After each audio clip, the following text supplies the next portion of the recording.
ऋषियों का कुंती और पांडवों को हस्तिनापुर में भीष्मादि के हाथों सौंपना। वैशंपायन जी कहते हैं, जन्मी जी, राजा पांडु की मृत्यु हुई देख वहां रहने वाले देवताओं के समान तेजस्वी संपूर्ण मंत्रज्ञ महर्षियों ने आपस में सलाह की।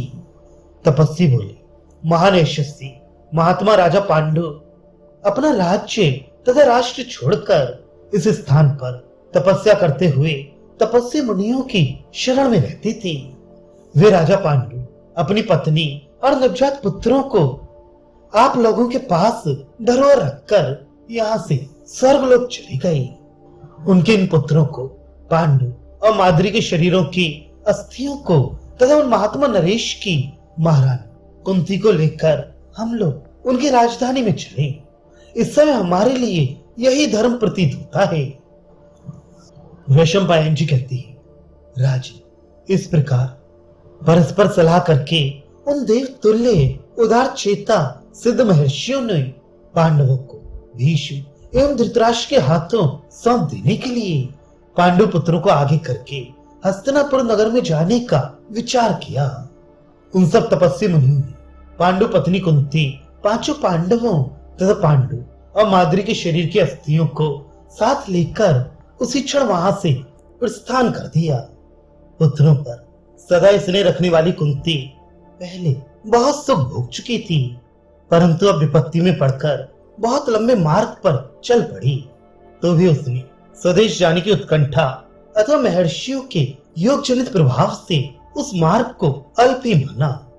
यशस्विनी कुंती थोड़े ही समय में कुरजांगल देश में जा पहुंची और नगर के वर्धमान नामक द्वार पर गई।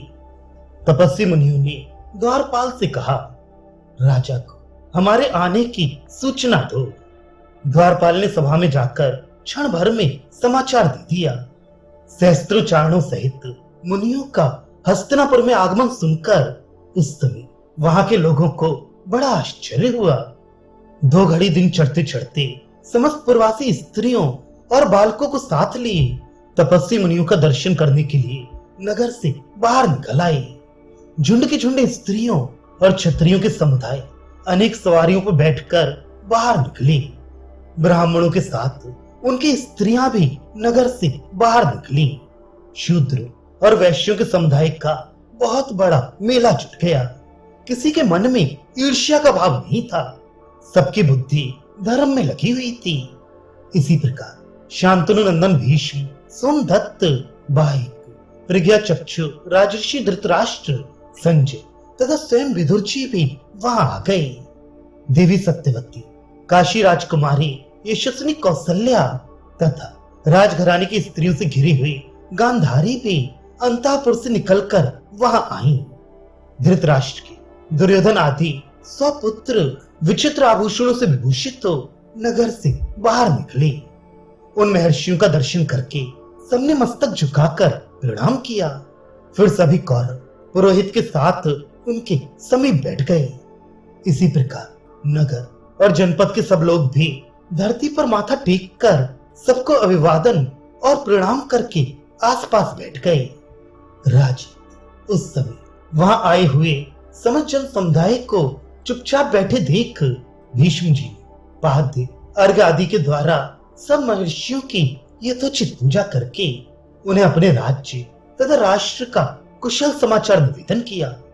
तब उन महर्षियों में जो सबसे अधिक वृद्ध थे, वे जटा और मृगचर्म धारण करने वाले मुनि अन्य सब ऋषियों की अनुमति लेकर इस प्रकार बोले, कुरुनंदन भीष्म जी, वे जो आपके पुत्र महाराज पांडु विषय भोगों का परित्याग करके यहाँ से शस्त्रंग पर्वत पर चले गए थे, उन धर्मात्मा ने वहां फल मूल खाकर रहते हुए सावधान रहकर अपनी दोनों पत्नियों के साथ कुछ काल तक शास्त्रोक्त विधि से भारी तपस्या की। उन्होंने अपने उत्तम आचार व्यवहार और तपस्या से शशंग निवासी तपस्वी मुनियों को संतुष्ट कर लिया था। वह नित्य ब्रह्मचर्य व्रत का पालन करते हुए महाराज पांडु को किसी दिव्य हेतु से साक्षात धर्मराज द्वारा यह पुत्र प्राप्त हुआ है, जिसका नाम युधिष्ठिर है। उसी प्रकार उन महात्मा राजा को साक्षात वायु देवता ने ये महाबली भीम नामक पुत्र प्रदान किया है, जो समस्त बलवानों में श्रेष्ठ है। ये तीसरा पुत्र धनंजय है, जो इंद्र के अंश से कुंती के ही गर्भ से उत्पन्न हुआ है। इसकी कीर्ति समस्त बड़े बड़े धनुर्धरों को तिरस्कृत कर देगी। माद्री देवी ने अश्विनी कुमारों से जिन दो पुरुष रत्नों को उत्पन्न किया है, वे यही दोनों महाधनुर्धर नरश्रेष्ठ हैं। इन्हें भी आप लोग देखें। इनके नाम है नकुल और सहदेव। ये दोनों भी अनंत तेज से संपन्न हैं।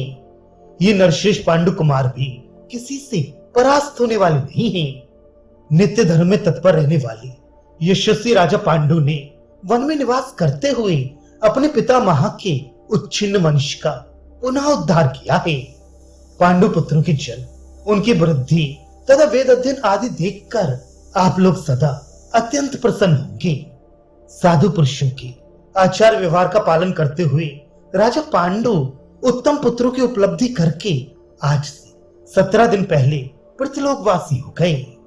जब वे चिता पर सुलाए गए और उन्हें अग्नि के मुख में होम दिया गया, उस समय देवी माद्री अपने जीवन का मोह छोड़कर उसी अग्नि में प्रविष्ट हो गई। वह पतिव्रता देवी महाराज पांडु के साथ ही पतिलोक को चली गई। अब आप लोग माद्री और पांडु के लिए जो कार्य आवश्यक समझें वो करें। शरण में आई हुई कुंती तथा यशस्वी पांडवों को आप लोग यथोचित रूप से अपनाकर अनुग्रहित करें, क्योंकि यही सनातन धर्म है। ये पांडु और माद्री दोनों के शरीरों की अस्थियां हैं और यही उनके श्रेष्ठ पुत्र हैं। शत्रुओं को संतप्त करने की शक्ति रखते हैं। आप माद्री और पांडु की श्राद्ध क्रिया करने के साथ ही माता सहित इन पुत्रों को भी अनुग्रहित करें। सपिंडीकरण पर्यंत प्रेत कार्य निवृत्त हो जाने पर कुरुवंश के श्रेष्ठ पुरुष महायशस्वी एवं संपूर्ण धर्मों के ज्ञाता पांडु को प्रतिमेद यज्ञ का भी लाभ मिलना चाहिए। वैशंपायन जी कहते हैं, जन्मी जी समस्त कौरवों से ऐसी बात कहकर उनके देखते देखते वे सभी तपस्वी मुनि गुहकों के साथ क्षण भर में वहां से अंतर्धान हो गए। गंधर्व नगर के समान उन महर्षियों और सिद्धों के समुदाय को इस प्रकार अंतर्धान होते देख वे सभी कौरव सहसा उछलकर साधु साधु ऐसा कहते हुए बड़े विस्मित हुए।